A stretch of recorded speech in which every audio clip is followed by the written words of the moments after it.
चराचुरुङ्गी कसरी चाहिँ बातचित गरिरहेका हुन्छन्, कसरी चाहिँ गतिविधि गरिरहेका हुन्छन् भने प्रकृतिको अनुकरण पनि त्यो सिडीहरूमा हामी देख्न सक्छौँ। विभिन्न खालको सिडीहरू देख्न सक्छौँ। त्यसो हुँदाखेरि यो साकेला सिडी भनेको एउटा सशक्त अभिव्यक्ति हो जो हाम्रो पुर्खाले हामीलाई छोडेर जानुभएको छ, जसको निरन्तरता हामीले चाहिँ अहिले दिइराखेको छौँ र त्यसै निरन्तरता अन्तर्गत प्रत्येक साल यही ठाउँमा यसरी नै भव्य समारोह आयोजना गरेर विशेष गरी सुनसरी जिल्ला कार्य समिति याखाका हाम्रा पदाधिकारी सदस्यहरूले आयोजना गर्नुहुन्छ र यसमा हामी सबै रमाउन पाउँछौँ। आयोजक समितिलाई म भुरी धन्यवाद दिन चाहन्छु, हार्दिक बधाई दिन चाहन्छु। आदरणीय दाजुभाइ दिदीबहिनीहरू, हामी हाम्रो संस्कृतिलाई जोगाउन चाहन्छौँ, त्यसलाई अझ निखार्न चाहन्छौँ, अझ यसलाई परिष्कृत गरेर प्रदर्शन गर्न चाहन्छौँ। भर्खरै पूर्ववक्ता मित्र द्वारपदोष राईज्यूले भन्नुभयो, हामीले पहिला यहाँ सुरु गर्दा 4 जना मात्रै थियौँ। हामीले पोसाक लाउँदाखेरि मान्छेले खिसी टिउनी गर्थे, छोरी मान्छेले के लाउने, छोरा मान्छेले के लाउने भन्ने कुरा पनि थाहा थिएन। यस्तो स्थितिबाट चाहिँ नै हामीले यो कुरालाई यहाँसम्म ल्यायौँ आज।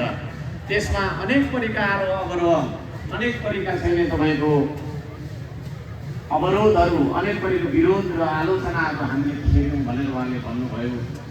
मलाई लाग्छ उहाँले झुटो बोल्नु भएको होइन। काम गर्ने मान्छेलाई अबजस्तीले समात्छ। यी सारा कुरा गरेर उहाँले के गर्नु खोज्नु भएको थियो त भन्दाखेरि संस्कृतिलाई बचाउन खोज्नु भएको। संस्कृतिलाई बचाउन खोज्दै गर्दा साकेला सिडी, हाम्रो भाषा, हाम्रा विभिन्न तपाईँको सांस्कृतिक महत्त्वका, धार्मिक महत्त्वका स्थलहरू बचाउनु पर्ने बाध्यता हामी कहाँ छ। फुवालुङमा उच्च बाँध बाँध्ने, मुकुमलुङमा केवल कार थाप्ने, यो कस्तो खालको योजना? हामीलाई चाहिन्छ विकास चाहिन्छ, तर विकासका नाममा मठ मन्दिरहरूमा डोजर चलाउने, गुम्बामा डोजर चलाउने। मैले अघि भने फुवालुङमा उच्च बाँध बाँध्ने, फुवालुङमा उच्च बाँध बाँधेर किराँतीहरूको आस्थाको केन्द्र फुवालुङलाई कतै ओझेलमा पार्न खोजेको, भत्काउन खोजेको योजना त होइन। मुकुमलुङमा हिँडेर जाँदाखेरि भइराखेको कुरालाई केवल कार लगाएर भत्काउन खोजेको कुरा, निस्न खोजेको कुरा, यसप्रति हामी सम्बन्धित तपाईँको चाहिँ के अरे संस्कृतिका विशेष स्टेक होल्डरहरूले ध्यान दिनु जरुरी छ। हामी यतिखेर सदनमा छौँ, सदनमा पनि यस्ता कुराहरू हामीले उठाइरहेका छौँ। विकासको नाममा, प्रविधिको नाममा यदि प्रकृतिको नाश हुन्छ, संस्कृतिको नाश हुन्छ भने त्यसलाई हामी प्रविधि भन्दैनौँ। हाम्रो श्रम संस्कृतिको सिद्धान्तले प्रकृति, संस्कृति र प्रविधिको सन्तुलित विकासले मात्रै मानव संसारको र यो जगतको संरक्षण गर्न सक्छ, विकास गर्न सक्छ वास्तविक रूपमा भनेर हामी बुझ्छौँ। त्यसो भएको कारणले गर्दाखेरि प्रविधिको नाममा, सिँचाइको नाममा कतै तपाईँको चाहिँ के अरे केबल कारको नाममा, कतै बाटोको नाममा, कतै तपाईँको चाहिँ के अरे सुकुम्बासीले अतिक्रमित गरेको जग्गालाई निकाल्ने नाममा यदि हाम्रा सांस्कृतिक धरोहरहरू भत्काउन खोज्छन् भने हामी प्रतिकारमा उत्रनुपर्छ।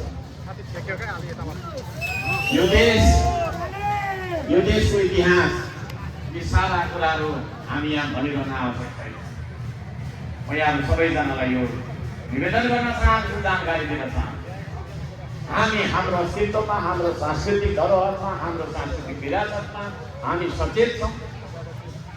त्यसलाई संरक्षण गरेर हामी हस्तक्षेपकारी, अरूलाई हामी हस्तक्षेप गर्दैनौँ, अरूले पनि हामीलाई हस्तक्षेप नगरोस् भन्ने मन राख्ने समुदाय पनि।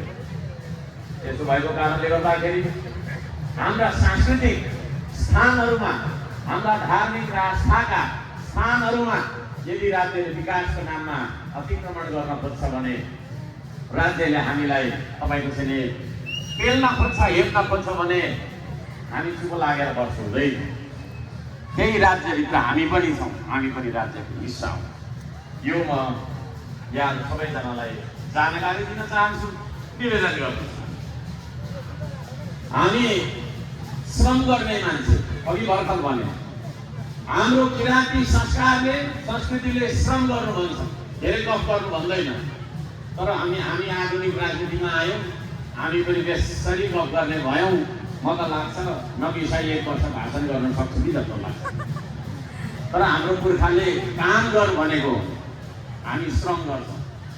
हाम्रो खेतबारीलाई बाँझो राखेर प्लटिङ गरेर बेचेर ब्याङ्कमा राखेर पैसाको ब्याजले पेट पाल्ने जाति होइन। हामी हाम्रा माटो हाम्रा चाहिँ भूमिसँग जोडेर सधैँभरि अगाडि बढ्नुपर्छ भन्ने अर्को उपदेश र पुर्खाको हो त्यो खालको चाहिँ सल्लाह सुझाव लिएर बाँचिरहेको हुनुपर्छ। हाम्रो पुर्खाले लेकबाट बेसीबाट लेकसम्म बिना कुनै अत्याधुनिक औजार, बिना कुनै डोजर एक्सकभेटर हातले ढुङ्गा फुटाएर भस्के खोरिया फाँडेर बारी गिराइदिनु भयो, खेत गिराइदिनु भयो। त्यो खेतबारी बाँझो राखेर यदि हामी एआईको कुरा गर्छौँ, हामी कम्प्युटर र ल्यापटप मोबाइलमा भुलिरहन्छौँ भने हामी किराँती भन्न हामीलाई सुहाउँदैन। यसो भएको कारणले गर्दाखेरि हामी अत्याधुनिक एआई पनि विकास गर्छौँ, साथसाथै माटोसँग जोडेर बस्नुपर्छ भन्ने कुरामा जोडदार आह्वान गर्न चाहन्छु।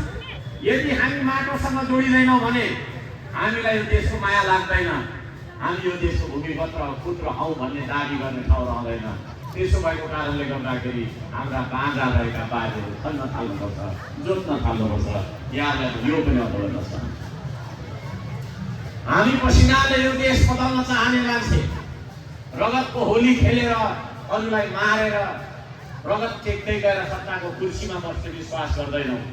पसिनाले लेख्नुपर्छ इतिहास, त्यो पसिनाले इतिहास लेख्नुपर्छ भन्ने अभियान हामीले चलाइरहेका छौँ। यतिखेर दार्चुलामा, त्यो दार्चुला पनि हाम्रै देशको चाहिँ भूभाग हो। त्यो दार्चुलामा बस्ने, तुमलिङमा बस्ने दाजुभाइ पनि हाम्रै दाजुभाइहरू हुन्। उहाँहरूको दुःख देख्न नसकेर हामीले चाहिँ श्रमदानको एउटा अभियान यहाँसम्म पुर्याएका छौँ। श्रमदाताको एउटा टोली यहाँ 2 महिना अगाडिदेखि श्रमदान गरिराख्नु भएको छ। झोलुङ्गे पुल थापेर त्यहाँका मानिसहरूलाई अकालमा नदीमा तुइन चुडेर ज्यान गुमाउनु नपरोस् भन्न खातिर त्यो गरिराख्नु भएको छ। 30 महान श्रमदाताहरूको लागि जोरदार ताली बजाएर सम्मान गरिदिनका लागि म हार्दिक आह्वान गर्न चाहन्छु। उहाँहरूलाई हाम्रो माया सम्झना छ, सलाम छ। यहाँहरू सबैजनालाई धन्यवाद दिन चाहन्छु। अब अलिकति देशको कुरा गर्नु। अब यहाँहरूले मलाई जिताउनु भयो, म त्यहाँ गएँ।